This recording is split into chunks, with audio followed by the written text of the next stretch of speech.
जो भक्ति की अटल शक्ति और परमात्मा के असीम कृपा की गवाही देती है। यह है भक्त प्रहलाद की कहानी, जिनके हृदय में राम नाम की ज्योति जली और जिन्होंने अपने पिता अहंकारी राजा हिरण्यकश्यप के क्रोध और अत्याचारों का सामना किया। हिरण्यकश्यप ने प्रहलाद को राम भक्ति छोड़ने के लिए सर्पों के गड्ढे से लेकर जलती चिता तक हर कष्ट दिया, पर प्रहलाद की भक्ति अडिग रही। एक कुम्हारी की प्रार्थना और बिल्ली के बच्चों की चमत्कारी रक्षा ने प्रहलाद को सत्य का मार्ग दिखाया।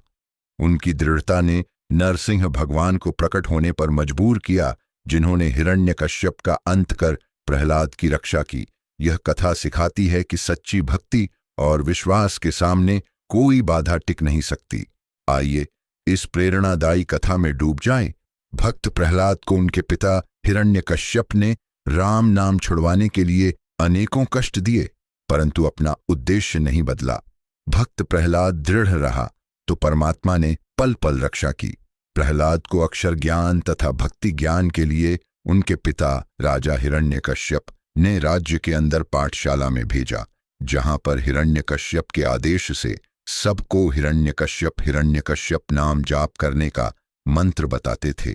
कहते थे, राम विष्णु नाम नहीं जपना है या अन्य किसी भी देव का नाम नहीं जपना है, हिरण्यकश्यप ही परमात्मा है। प्रहलाद भी अपने पिता का नाम जाप करते थे।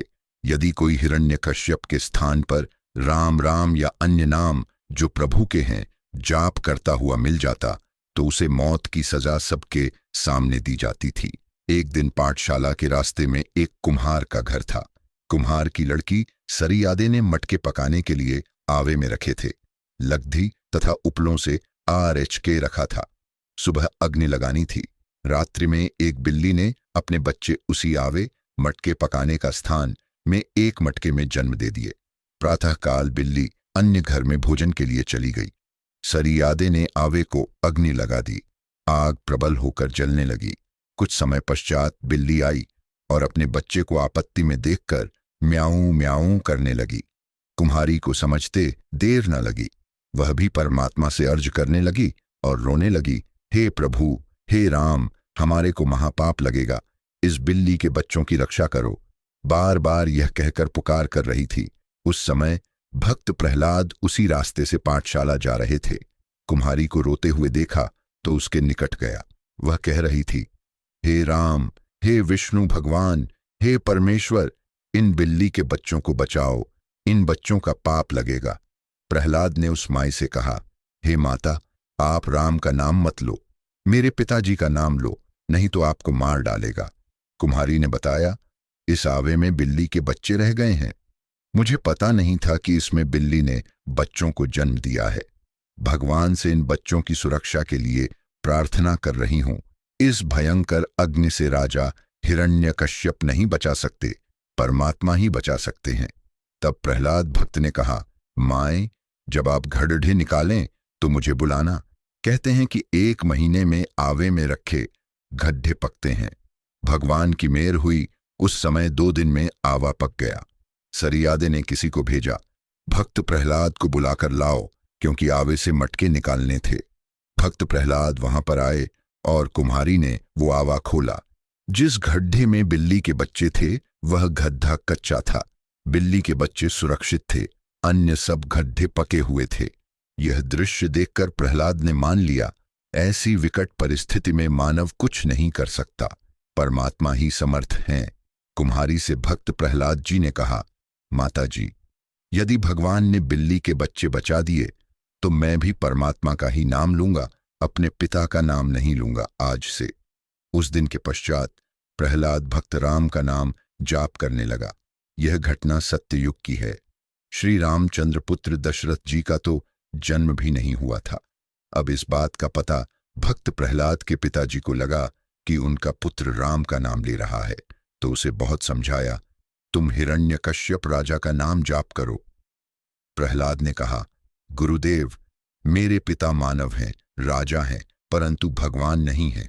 विशेष परिस्थिति में परमात्मा ही रक्षा कर सकता है। जीव कल्याण भी परमात्मा से हो सकता है। राजा जनता को क्या देता है? परमात्मा सबका पालन करता है। वर्षा करता है तो धन्य धान्य से मानव परिपूर्ण होता है।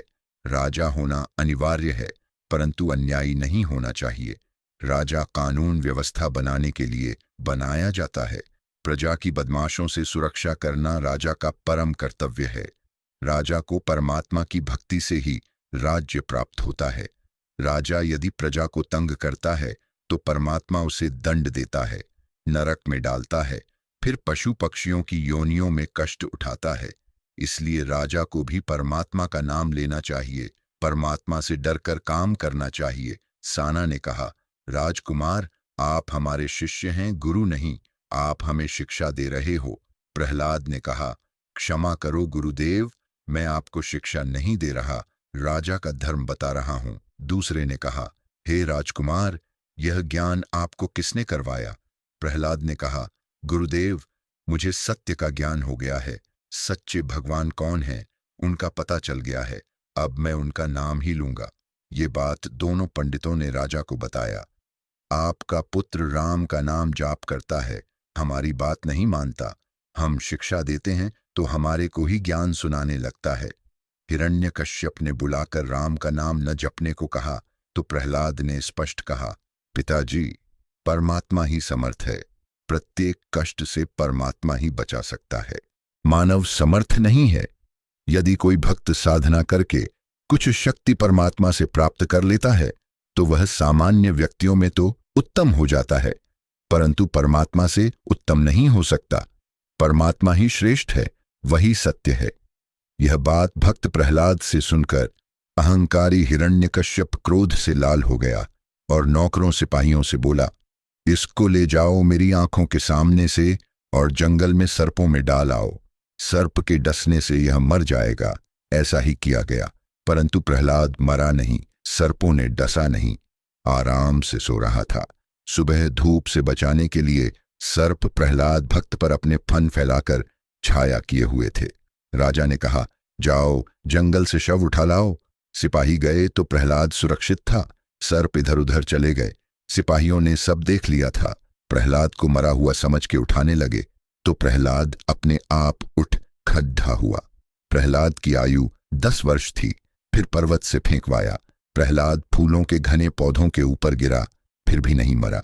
ये सब करने के बाद फिर प्रहलाद की बुआ होलिका अपने भाई हिरण्यकश्यप की आज्ञा से चिता के ऊपर प्रहलाद जी को गोद में लेकर बैठ गई। होलिका के पास एक चादर थी। उसको ओढ़कर यदि अग्नि में प्रवेश कर जाए तो जलती नहीं थी। उस चादर को ओढ़कर अपने को पूरा आरारिच के कर प्रहलाद को उससे बाहर गोद में बैठा लिया। कहा, बेटा देख, मैं भी तो बैठी हूं, कुछ नहीं होगा तुझे। अग्नि लगा दी गई। भगवान की मेहर हुई। होलिका के शरीर से चादर उड़कर प्रहलाद भक्त को पूरा आरिच की लिया। होलिका जलकर राख हो गई। भक्त को आंच नहीं आई। प्रहलाद जी का विश्वास बढ़ता चला गया।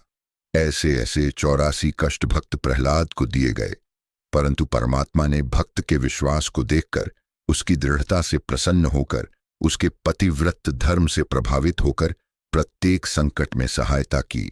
हिरण्यकश्यप ने श्री ब्रह्मा जी की भक्ति करके वरदान प्राप्त कर रखा था कि मैं सुबह मरूं ना, शाम मरूं, दिन में मरूं ना, रात्रि में मरूं, न अस्त्र शस्त्र से मरूं, पृथ्वी पर मरूं ना, आकाश में मरूं, न पशु से मरूं, न पक्षी, न कीट से मरूं, न मानव से मरूं, न घर में मरूं, न बाहर मरूं। हिरण्यकश्यप ने प्रहलाद को मारने के लिए एक लोहे का खंभा अग्नि से गर्म करके तथा तपाकर लाल कर दिया। प्रहलाद जी को उस खंभे के पास खड्डी दी आ करके हिरण्यकश्यप ने कहा, क्या तेरा प्रभु इस तपते खंभे से भी तेरी जलने से रक्षा कर देगा? हजारों दर्शक यह अत्याचार देख रहे थे। भक्त प्रहलाद भयभीत हो गए कि परमात्मा इस जलते खंभे में कैसे आएगा। उसी समय प्रहलाद ने देखा कि उस खंभे पर बालू की थी। भूरे रंग की छोटी छोटी चींटियां लाइन बनाकर चल रही थी, ऊपर नीचे आ जा रही थी। प्रहलाद ने विचार किया, जब चींटियां नहीं जल रही तो मैं भी नहीं जलूंगा। हिरण्यकश्यप ने कहा, प्रहलाद, इस खंभे को दोनों हाथों से पकड़कर लिपट, देखूं तेरा भगवान तेरी कैसे रक्षा करता है। यदि खंभा नहीं पकड़ा तो देख यह तलवार, इससे तेरी गर्दन काट दूंगा। डर के कारण प्रहलाद जी ने परमात्मा का नाम स्मरण करके खंभे को पकड़ने के लिए हाथ बढ़ाए। उसी के अंदर से नरसिंह रूप धारण करके प्रभु प्रकट हुए। हिरण्यकश्यप भयभीत होकर भागने लगा। नरसिंह प्रभु ने उसे पकड़कर अपने घुटनों के पास हवा में लटका दिया। हिरण्यकश्यप चीखने लगा, मुझे क्षमा कर दो, मैं कभी किसी को नहीं सताऊंगा। तब प्रभु ने कहा, क्या मेरे भक्त ने तुझसे क्षमा याचना नहीं की थी? तूने एक नहीं सुनी, अब तेरी जान पर पड्डी तो डर लग रहा है। हे अपराधी, देख, न मैं मानव हूं, न पशु, न आकाश है, न पृथ्वी पर, न सुबह है, न शाम है, न 12 महीने, यह 13वां महीना है, न अस्त्र ले रखा है, न शस्त्र मेरे पास है। घर के दरवाजे के मध्यम में खड्डे थे, न घर में न बाहर हूं, अब तेरा अंत है। यह कहकर नरसिंह भगवान ने उस राक्षस का पेट फाड़कर आंतें निकाल दी और जमीन पर उस राक्षस को फेंक दिया। प्रहलाद को गोद में उठाया और जीभ से चाटा। उस नगरी का राजा प्रहलाद बना। विवाह हुआ, एक पुत्र हुआ जिसका नाम बैलोचन विरोचन रखा। उस बैलोचन का पुत्र राजा बलि हुआ, जिसने अश्वमेध यज्ञ की थी, जिसमें परमात्मा 52 रूप बनाकर एक ब्राह्मण के रूप में आए और 3 कदम जमीन दान में मांगी थी। भगवान ने एक कदम में पूरी पृथ्वी नापी तथा दूसरे पग में स्वर्ग, तीसरे के लिए स्थान मांगा तो बलि ने कहा, यह मेरी पीठ पर रखो। यह कहकर पृथ्वी पर मुख के बल लेट गया। तब प्रभु ने खुश होकर कहा, मां, क्या मांगता है? बलि ने कहा, मैंने इंद्र के राज्य के लिए 100वीं यज्ञ की है। भगवान बोले, इस इंद्र को अपना शासनकाल पूरा करने दो, फिर आपको इंद्रासन देंगे। आप मेरी शर्त पूरी नहीं कर पाए, इसलिए अभी इंद्र को पद से नहीं हटा सकते। फिर भी आपने मुझे सर्वस्व दे दिया, इसलिए इसके पश्चात तेरे को इंद्रासन दिया जाएगा। तब तक तुझे पाताल लोक का राजा बनाता हूं, वहां राज्य करो।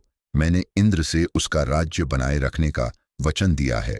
बलि ने कहा, एक मेरी शर्त है, उसके लिए वचन दें। भगवान ने कहा, बोलो। बलि ने कहा, जब तक मैं पाताल में रहूं तो आप इसी 52 रूप में मेरे द्वार के आगे खड्डी दीढ़े रहोगे। भगवान विष्णु ने कहा, तथास्तु। भक्त प्रहलाद के पोते राजा बलि को पाताल का राज्य प्रदान किया। भक्त प्रहलाद जी अपने धर्म कर्म पर डटे रहे, यानी पतिव्रता धर्म का पालन करके अटल रहे, तो परमात्मा ने सहायता की। जब तक सूरज चांद रहेगा, महापुरुषों का नाम रोशन रहेगा।